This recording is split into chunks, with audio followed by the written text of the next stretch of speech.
Mardi 5 mars, au lendemain de la demande de renvoi de Pierre Palmade devant le tribunal correctionnel pour homicide et blessures involontaires aggravées par le parquet de Melun, le Parisien a dévoilé les dessous de plusieurs étapes de l'enquête qui vise l'humoriste, après qu'il a causé un accident de voiture sur une départementale de Seine-et-Marne le 11 février 2023.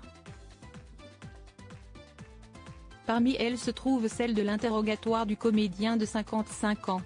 Face aux enquêteurs, le producteur était notamment revenu sur sa culpabilité, alors qu'une jeune femme de 27 ans, se trouvant dans la voiture en face aux côtés de son beau-frère de 38 ans, et d'un petit garçon de 6 ans, a perdu son enfant à naître des suites de l'accident. Contrit, Pierre Palmade avait déclaré être responsable de la mort d'un enfant. « Mon accident a tué ce bébé dans son ventre. Qu'il soit mort avant ou après l'accouchement, le résultat est le même », avait-il expliqué, tandis que la justice s'attelle aujourd'hui à établir dans cette affaire si le décès d'un fœtus est considéré ou non comme un homicide. Marquant que la mort de l'enfant à naître était de sa faute, Pierre Palmade avait promis aux forces de l'ordre d'éradiquer les substances illicites, auxquelles il a été dépendant durant plusieurs décennies, de sa vie.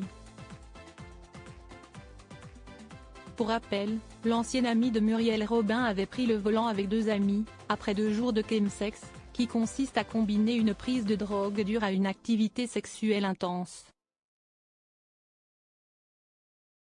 Un mal-être, source d'une descente aux enfers. Dans son article, le journal francilien a également dévoilé le témoignage fourni par plusieurs proches de Pierre Palmade. Au printemps 2023, 5 femmes avaient été entendues par un enquêteur de personnalité missionné par la juge d'instruction de Melun, pour établir un profil du comédien mis en cause. Selon sa mère, Réanne Palmade, son addiction aux drogues dures prend racine dans son homosexualité, difficile à vivre. Pierre a vécu son homosexualité comme une faiblesse, une honte, avait-elle confié aux enquêteurs le 30 mars, rapporte Le Parisien. Un triste constat partagé par Claudine Hérade. Le lendemain, la prise de stupéfiants lui a permis de mieux gérer son mal-être. Article écrit en collaboration avec 6 médias. Crédit photo, Guillaume Gaffio. Best Images.